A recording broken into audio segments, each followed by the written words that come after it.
जय बद्री विशाल, जय श्री राम। दोस्तों, तो आप सभी का स्वागत है आशु फन टीवी के एक और नए व्लॉग में। होपफुली सब लोग बढ़िया फर्स्ट क्लास होंगे। तो दोस्तों, पता चल ही गया होगा आप लोगों को कि गांव की सैर करके अब वापस आ चुके हैं अपन गाजियाबाद। माता श्री का रूटीन चेकअप होता है, मतलब पहले 3 महीने में होता था, अब 6-6 महीने में होने लग गया। तो वही रूटीन चेकअप करवाने आए थे इस बार। मतलब नॉर्मली माता श्री की जो ब्लड टेस्ट वगैरह थे वही करवाने थे, बाकी कुछ और नहीं करवाना था। नहीं तो साल में एक बार पेट स्कैन वगैरह और क्या बोलते हैं, या तो सीटी, एमआरआई, अल्ट्रासाउंड, एक्सरे वगैरह सब कुछ होता है। बट इस बार नॉर्मली ब्लड टेस्ट वगैरह करवाने थे, जिनमें मेनली कंसर्न है क्या बोलते हैं, थायराइड का। तो माता श्री जैसे हम गांव से पौड़ी वौड़ी चले जाते हैं तो माता श्री ढील दे देती है, बिल्कुल काम में ढील नहीं देती पर अपनी दवाइयाँ खाने में ढील दे देती है। और फिर से थायराइड बढ़ा हुआ है, तो मतलब जिसकी वजह से थोड़ी सी मतलब मम्मी पतली भी दिखती है। तब बोला मैंने माता श्री को कि तुम दवाई छोड़ दी। बोला पक्का तो बल ना बल नहीं छोड़ी बल, बस 2-4 दिन ही छोड़ी बल। तो ये समझाते समझाते हम भी थक जाते हैं माता श्री को कि दवाई नहीं छोड़नी ना। अब हम इधर उधर चले जाते थे तो मम्मी भी लापरवाही कर देती है। तो थायराइड ही बढ़ा हुआ है मेनली, जो मैंने ब्लड टेस्ट में देखा। बाकी चलते हैं अभी जो डॉक्टर है हमारे, तो दोनों पे दिखा के आते हैं। एक तो रेडियोथेरेपिस्ट मतलब स्पेशलिस्ट है, और और जो दूसरे डॉक्टर हैं वो कीमोथेरेपी वगैरह जिन्होंने करी थी वो है। तो चलते हैं अभी। माता श्री का जो मतलब ट्रीटमेंट हुआ था वो हुआ था धर्मशिला हॉस्पिटल है, कैंसर स्पेशलिस्ट ही हॉस्पिटल है वो। तो वहीं पे चलते हैं फटाफट से। तो फिर अभी हम लगे ही हुए हैं हॉस्पिटल जाने के रास्ते में, मेन रोड तक। यहाँ पे दीदी श्री बिल्कुल पूजा पाठ हो वाली हो रखी है भाई साहब। डेली वाल कितने घंटे पूजा करते हो आप? ऐसा कुछ नहीं है, बस आपको मंदिर जाने का मन हुआ। अच्छा, मंदिर जाते हो आप स्पेशली? हाँ, बस मन हुआ, मैंने कहा चल लो, ठीक है ठीक है। तो थोड़ी देर में जाना है। दोस्तों, तो पूजा करने का ट्रेंड खूब चल गया है गांव में भी। जैसे बोडी और मेरी माँ और हर मंडे को भाई साहब मंदिर पहुंचे रहते हैं, बिल्कुल शिवलिंग को नहा धोआ के बिल्कुल पूजा पाजा करके आ जाते हैं। देखो सबके हाथ में टोकरियाँ। ये देखो इधर दीदी है एक, और एक हमारी भाभी जी हैं। शाबाश।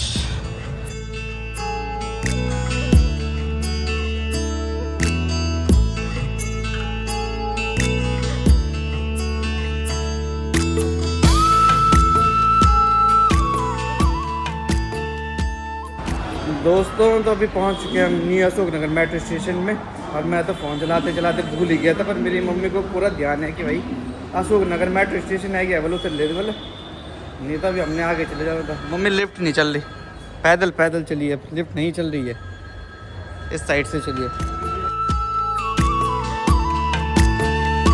तेरी माया का बधुमा उड़ी ना जो मैं कखी। दोस्तों, तो बढ़िया से अभी आ गए थे अपन हॉस्पिटल से, और मैं घर जाके बताऊंगा कि रिपोर्ट्स में क्या क्या बताया। वैसे मैंने रिपोर्ट्स ऑलरेडी बता चुका हूँ। बाकी पहले हम खिचड़ीपुर रहते थे, तो यहाँ पे 1 नंबर गली है ना, ये गुप्ता अटैची हाउस है। यहाँ से पहले बहुत बैग ले जाते थे हम लोग। तो जरा माता श्री को ला रखे यहाँ पे बैग वगैरह लेना। यहाँ पे बढ़िया से अभी माता श्री बैग ले रही है। हाँ, ये बैग ठीक है मम्मी देखो, है ना। तो ये थोड़ा ऐसा होगा कि एक कलर और है इसमें, काला दिखा दूँ? हाँ, एक बैग तो ले लिया हमने यहाँ पे, और एक और ले रहे हैं यहाँ पे। तो ये ले जा ली मम्मी, ये थोड़ा ठीक है ज़्यादा वैसे, या तो ज़्यादा वैसे चाहिए तो ज़्यादा। ऐसे काले में है पर्स टाइप का लग रहा है। सबसे बड़ी ये नहीं कलर ले जा ली, सबसे बड़ी अभी लग रहा है। हाँ, ये मतलब ये जो भी ले जाना तुझे। मेरी माँ कंफ्यूज होनी चाहिए माँ। दोस्तों, 2 बैग हो चुके हैं पैक, एक ये ट्रैवलिंग बैग और एक ये। हाँ, ये और कलर ले जाना थे ना। दोस्तों, तो माता श्री ने 2 बैग ले लिए, और वो दुकान है ना उसमें फिक्स प्राइस है, पर वही है कि गढ़वेल माँ से बिल्कुल नेगोशिएशन तो करे नहीं थे। तो मान या 50 रुपये वो करे दिया उन, तो 50 रुपये डिस्काउंट दे दिया। ठीक है माता श्री खुश, 50 रुपये का डिस्काउंट मिल गया तुझे। पहले मैंने दूसरा बैग चूज करा था, पर मान बोल के मैं तो यही अच्छा लगना था, तब यही लिया फिर हमने। दोस्तों, फाइनली घर पे पहुंच चुके हैं। थक गया हूँ भाई मैं बहुत। सुबह हम जल्दी उठ गए थे, उसके बाद नाश्ता करा, फिर नोएडा गए। नोएडा से फिर अशोक नगर मेट्रो में, फिर मेट्रो से ई रिक्शा में हॉस्पिटल। फिर हॉस्पिटल में 2 घंटे वेट करने के बाद हमारा नंबर आया। 2 नहीं, मतलब 1-1.5 घंटे, सॉरी। डॉक्टर पे दिखाया, फिर उसके बाद क्या बोलते हैं खिचड़ीपुर मार्केट आए, फिर वहाँ से सामान लिया, फिर वहाँ से विनोद नगर आए, विनोद नगर से फिर बाहर आए हाईवे तक। फिर हाईवे से पैदल। हालत ख़राब होगी भाई साहब, मुझे भूख भी लगी है खतरनाक। हाँ हाँ, बाकी मैं बता देता हूँ कि माता श्री की रिपोर्ट मैंने वही बताया था। उन्होंने थायराइड बोला कि थायराइड बढ़ा हुआ है, तो अब उन्होंने पहले 50 mg दे रहे थे, अब 62 mg कर दिया है उन्होंने। बोला 1 महीने बाद देखना कि अगर इम्प्रूव होता है तो फिर मात्रा कम करी जाएगी थायराइड की दवाइयों की। मेरे वेट है तो कोई फर्क ही नहीं चे। गाड़ जाल तो सब भूल जान, ठीक है कि दवाई पे खान में, ठीक है। हाँ, बाकी माता श्री का विटामिन B12 भी कम हो रखा है, तो विटामिन D की भी दे रखी है उन्होंने, B12 की भी दे रखी हैं दवाइयाँ। और अब बोला उन्होंने माता श्री को कि 4 महीने बाद आना, यानी कि अप्रैल या मई में आप आइएगा और CT नहीं सॉरी पेट स्कैन होगा, फिर तब देखेंगे कि मतलब कितना इम्प्रूवमेंट है। ठीक है माता श्री, ऐसे तो लगेंगे ही, अब क्या करें। पर तेरे को भाई परहेज तो करना पड़ेगा, पैसे की चिंता नहीं है, परहेज करिए आप, ठीक है।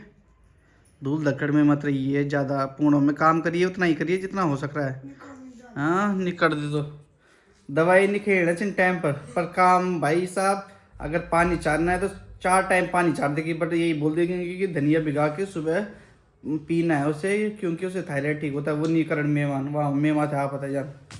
बाकी आप लोगों के साथ यार एक बात मैंने थोड़ा डिस्कस करनी थी। डिस्कस क्या करनी थी यार, आजकल जैसे अगर आप इंस्टाग्राम खोलो या फेसबुक खोलो, कुछ भी सोशल मीडिया साइट खोलो, तो उत्तराखंड के बारे में अगर मतलब आप लोग ज़्यादा सर्च करते हो तो आपके फीड में फिर उसी से रिलेटेड आता है। और अभी बैक टू बैक इतने हमले हो रहे हैं बाघ और भालू के ग्रामीणों पे, या जो शहर मतलब सिटीज़ के पास में भी है ना, जिनके जैसे पौड़ी के पास में, श्रीनगर के पास में और बीरोखाल साइड पे बुरे हाल हो रखे हैं। और मतलब गुलदार ने इतने हमले कर रखे हैं भाई साहब, अब तो मतलब बहुत अनसेफ है गांव में भी। मतलब पहले तो ये होता था कि गांव में चलो यार शाम को खेलने चले जाए, बच्चे चले जाते हैं और महिलाएं अपनी घास काटने जा रही हैं, जो भी काम कर रहे हैं। अब तो बहुत टफ हो रखा है मतलब वहाँ पे सरवाइव करना भी। और माइग्रेशन तो एक इशू है ही, और अब जब लोगों की जान ही नहीं रहेगी तो फिर तो वहाँ रह के भी मतलब क्या ही फ़ायदा है ना। तो मतलब मैं फेसबुक खोल रहा हूँ, मेरा इतना सर दर्द हो रहा है उसे देख के कि मैं खुद को ना हेल्पलेस फील कर रहा हूँ। सच में बता रहा हूँ मैं, मतलब हम कुछ कर ही नहीं पा रहे। प्रशासन भी वहाँ पे पहुँच रहा है, चाहे विधायक हो, चाहे DM हो, SDM हो, और क्या बोलते हैं ये जो वन विभाग की टीम है। कल का जो इंसिडेंट हुआ वो हुआ पौड़ी के सत्यखाल के पास में, एक गांव है, मुझे भी गांव का नाम एग्जैक्ट ध्यान नहीं आ रहा। वहाँ पे मतलब हमला हुआ है, ऑन द स्पॉट मतलब डेथ हो गई है जिन पे हमला करा बाघ ने। और उससे पहले भी कुछ दिन पहले ढांडरी के पास में हुआ, पौड़ी में ही, फिर श्रीनगर के पास में। और अभी मतलब बीते दिनों में ही 5-6 घटना जो पौड़ी के आसपास में ही हुई है। तो मतलब कितना रिस्की हो गया है वहाँ पे रहना भी। और बीरोखाल में तो बैक टू बैक हो ही रहा है, बाकी भालू से भी हमला हो ही रहा है। तो आई डोंट नो कि गवर्नमेंट किस हिसाब से एक्शन कर दिए, क्या कर दिए। तो अब देखते हैं, हमारी भी क्या पता बहुत जल्दी क्या बोलते हैं गवर्नमेंट से भेंट हो एक इवेंट में। तो फिर मेरा है कि अगर मेरे को बात करने का मौका मिले, तो अगर इस डायरेक्शन में हमारी बात हुई तो मैं इस बात को ज़रूर रखूँगा। और कल जिस हिसाब से कॉल करा था, मतलब एक वीडियो वायरल हो रही थी जिसमें आशुतोष नेगी हैं UKD के मतलब आई थिंक अध्यक्ष या जो भी होंगे, और उनकी सुबो दुनियाल जी की से बात हो रही थी जो वन विभाग में है। तो रिकॉर्डिंग सुन के लग रहा था कि जिस हिसाब से उनको मतलब ऐसे लग रहा था कि एक मतलब आप ना सिंपैथी दे सकते हो, अगर आप कुछ नहीं कर सकते हो तो इतना सिंपैथी दे सकते हो कि यार मतलब अब उस फैमिली में कोई मतलब मर गया है बाघ के हमले की वजह से, तो आप एक अपनी तरफ से सिंपैथी तो दे सकते हो कि यार बड़ा दुख हुआ हमें जान के कि बल तुम बल कूड़ा फैला रहे हैं गांव वाले, बल ग्रामीण है तो उधर इसी वजह से बल आ रहा है बल बाघ बल। अबे भाई क्या मतलब सच में यार बिल्कुल ये तो बहुत ही नॉनसेंस बात है कि आप मतलब कम से कम अगर चलो कुछ भी नहीं कर रहे आप एक अपनी सिंपैथी तो दे सकते हो। मतलब मुझे तो इतना बुरा लग रहा है सोच के। और मैं जैसे फेसबुक खोल रहा हूँ कल से तो मेरा बिल्कुल सर दर्द हो रहा सब जगह, मतलब not even in Pauri Garhwal but Uttarkashi आसपास बहुत सारी जगह में मतलब ऐसी चीज़ें हो रही है। और बहुत मतलब